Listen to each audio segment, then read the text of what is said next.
નમસ્તે, મેં કહું છું નવરંગ સાયન અને સ્વાગત છે આપનું આમ ગુજરાતના અમેરિકા સ્પેશિયલ ન્યૂઝ બુલેટિનમાં. શનિવાર મે 2ના બુલેટિનમાં જોઈશું અમેરિકામાં 2020માં પતિના આકસ્મિક મોત બાદ છેલ્લા 6 વર્ષથી એક ગુજરાતી મહિલા શેના માટે લડી રહ્યા છે તેના સમાચાર જાણીશું.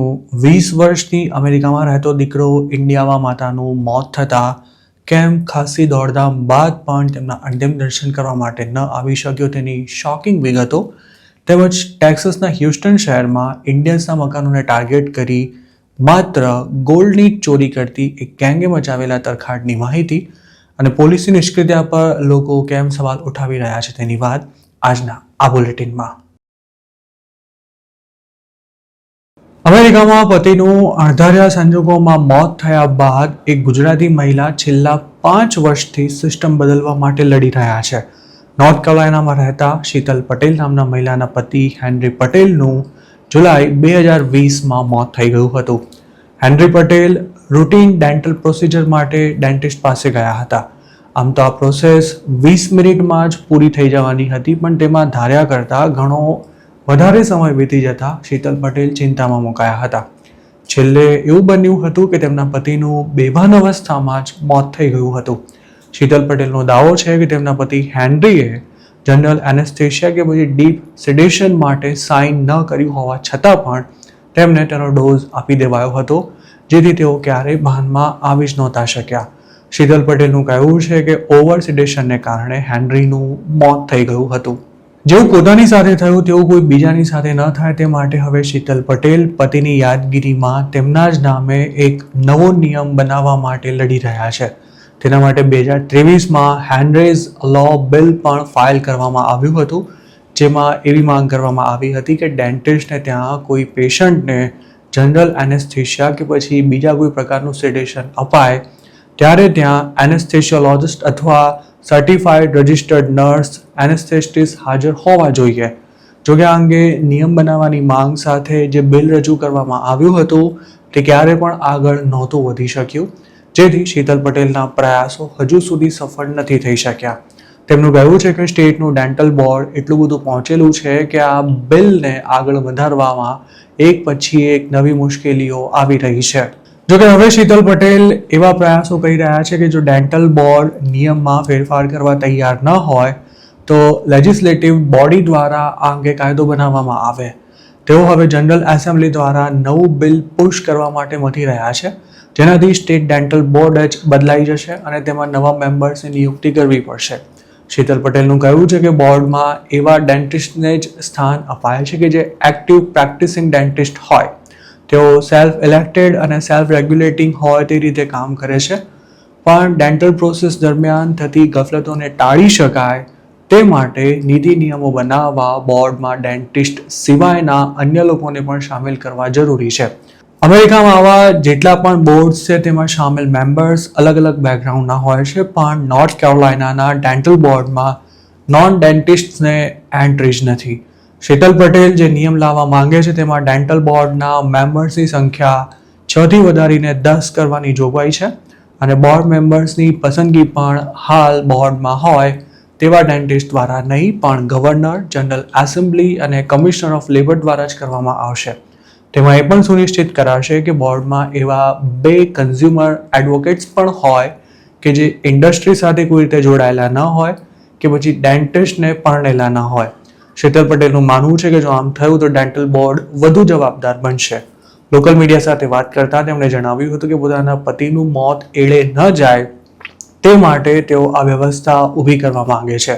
આશા રાખીએ કે શીતલ પટેલની આ મહેનત સફળ થાય અને તેમના પતિનું જે સંજોગોમાં મોત થયું તે રીતે બીજા કોઈને પોતાનો જીવ ન ગુમાવવો પડે.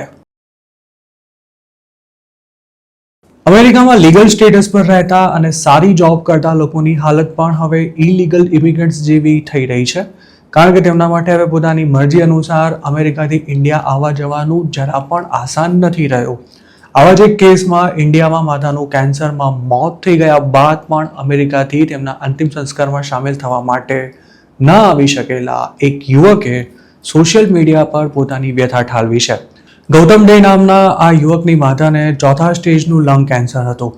તેઓ 17 દિવસ સુધી હોસ્પિટલાઇઝડ રહ્યા હતા અને આ જ દરમિયાન ગૌતમ H1Bના સ્ટેમ્પિંગ માટે અપોઇન્ટમેન્ટ લેવા મથી રહ્યો હતો, જેથી પોતે ઇન્ડિયા જઈ શકે. જોકે અપોઇન્ટમેન્ટ ન મળી શકતા તે અંતિમ સમયમાં પણ માતા સાથે નહોતો રહી શક્યો. ગૌતમ અમેરિકન મલ્ટીનેશનલ કંપનીમાં સોફ્ટવેર ડેવલપર તરીકે કામ કરવા માટે 2007માં US મૂવ થયો હતો. પોતાની પોસ્ટમાં તેણે લખ્યું છે કે હું અમેરિકા કોઈનો પગાર ખાવા નહીં પણ કેટલીક સિરિયસ સોફ્ટવેર પ્રોબ્લેમ્સને સોલ્વ કરવા માટે આવ્યો હતો. અમેરિકામાં છેલ્લા 20 વર્ષથી ટેક્સ પે કરનારા, દરેક કાયદાનું પાલન કરનારા તેમજ પોતાનો પરિવાર શરૂ કરનારા ગૌતમને અત્યાર સુધી ક્યારેય પણ ઇમિગ્રેશન કે વિઝાને લગતી કોઈ જ પ્રોબ્લેમ નહોતી થઈ.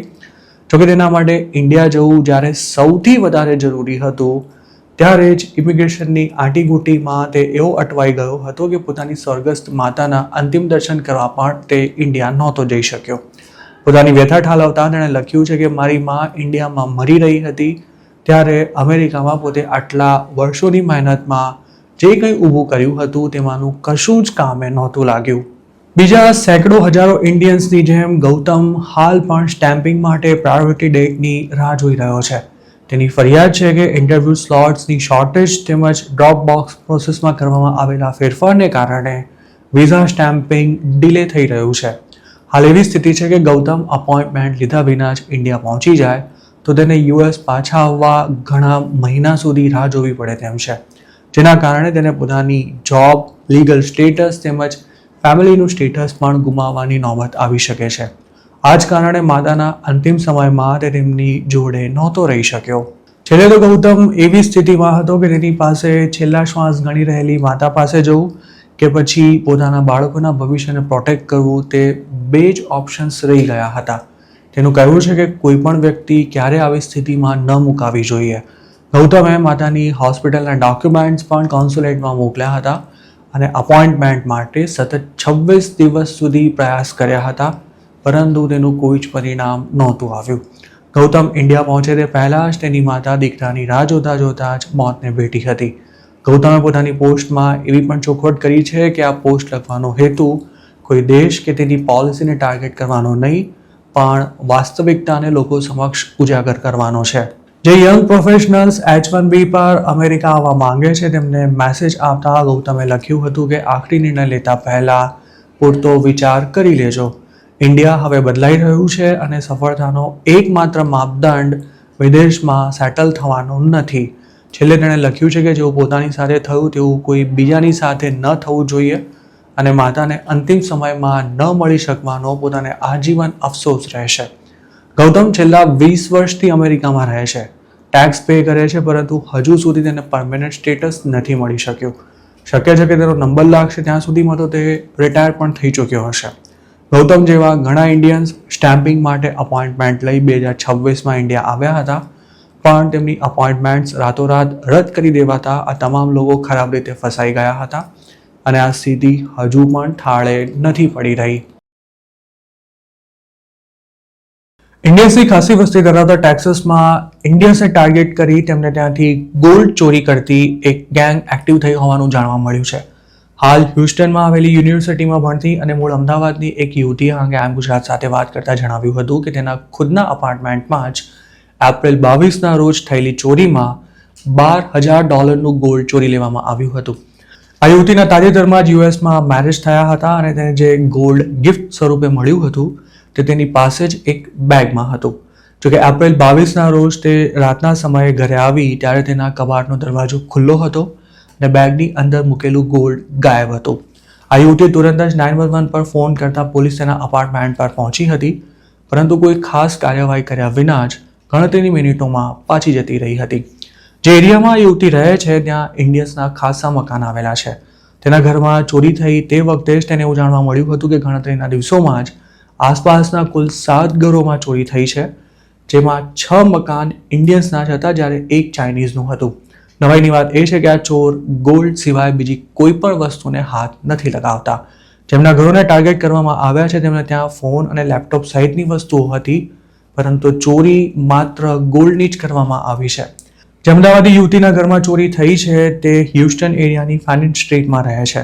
તેના અપાર્ટમેન્ટનું ભાડું મહિને $1,600 છે, પણ ત્યાં સિક્યોરિટીની કોઈ જ વ્યવસ્થા નથી. અને ન તો બિલ્ડિંગમાં કોઈ સીસીટીવી કેમેરા છે કે ના તો સિક્યોરિટી ગાર્ડ. જ્યારે ટેનન્ટ્સે આ અંગે ફરિયાદ કરી તો તેમને એવો જવાબ મળ્યો હતો કે સિક્યોરિટી સિસ્ટમ માટે ખર્ચો કરવો પોસાય તેમ નથી. કોઈપણ ઘરમાં ચોરી કરતા પહેલા આ ગેંગ પૂરી રેકી કરતી હોવાની પણ આશંકા છે, કારણ કે તેઓ મોટાભાગે ગ્રાઉન્ડ ફ્લોરના મકાનોને ટાર્ગેટ કરે છે અને ખાસ તો જે ઘરમાં કોઈ પુરુષ નથી રહેતા ત્યાં જ આ ચોર ત્રાટકે છે. ફાઇનાન્સ સ્ટ્રીટમાં આવેલા એક અપાર્ટમેન્ટમાં રહેતા નેપાળી કલાક માટે વોલમાર્ટ ગયા ત્યારે જ તેમના ઘરમાંથી ચોર હાથ સાફ કરીને $7500 કેશ અને ગોલ્ડ લઈ ગયા હતા. જ્યારે અન્ય એક ફેમિલીના ઘરમાંથી 100 ગ્રામ ગોલ્ડ ચોરાયું હતું. આ સિવાય ગાડીના વ્હીલ ચોરી લેવાયા હોય તેવી પણ અમુક ઘટના આ એરિયામાં બની ચૂકી છે. નવાઈની વાત એ છે કે ચોરીની ફરિયાદ જ્યારે લીઝિંગ ઓફિસમાં કરવામાં આવી ત્યારે તમામ લોકોને એવો જવાબ આપવામાં આવ્યો હતો કે આવું પહેલાં ક્યારેય થયું જ નથી. મેનેજમેન્ટે પોતાના ટેનન્ટ્સને હાલના દિવસોમાં થઈ રહેલી ચોરીઓ અંગે લોકોને એલર્ટ કરવા માટે કોઈ જ પગલાં નથી લીધા અને પોલીસનું ઢીલું વલણ પણ હવે હજારો ડોલરનું ગોલ્ડ ગુમાવનારા ઇન્ડિયન્સને અકળાવી રહ્યું છે. અમદાવાદની યુવતીનું જે ગોલ્ડ ચોરાયું છે તેના મામલે પોલીસ ફરિયાદ કરી છે, પરંતુ પોલીસે હજુ સુધી તેના પર કોઈ ખાસ કાર્યવાહી નથી કરી. ચોરી થઈ ત્યારે પણ ક્રાઇમ સીન પરથી પૂરતા પુરાવા એકત્ર કરવા માટે કોઈ જ પ્રયાસ નહોતા કરાયા. આ યુવતી રાતે ઘરે એકલી હતી તેમ છતાં પણ પોલીસે ઘરની અંદર કે આસપાસ કોઈ છુપાઈને બેઠું છે કે કેમ તે પણ ચેક કરવાની તસ્દી નહોતી લીધી. તે રાત્રે આ યુવતી એટલી બધી ડરી ગઈ હતી કે તે આખી રાત નહોતી સૂઈ શકી. હવે આ યુવતી આ એરિયામાં રહેવા નથી માંગતી, પરંતુ 1 વર્ષની લીઝનો કોન્ટ્રાક્ટ હોવાથી જો તે હાલ ઘર ખાલી કરે તો તેને પેનલ્ટી ભરવી પડે તેમ છે.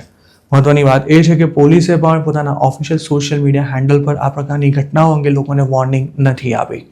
અમેરિકામાં ઇન્ડિયન્સના ઘરોને ટાર્ગેટ કરીને ચોરીઓ કરાતી હોય તેવું અન્ય સ્ટેટ્સમાં પણ બની ચૂક્યું છે.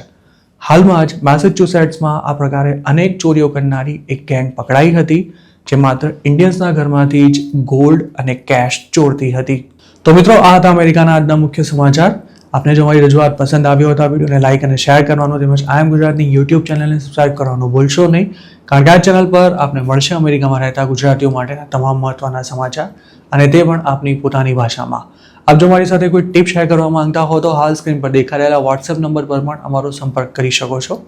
આપની ઓળખ ગુપ્ત રાખવામાં આવશે.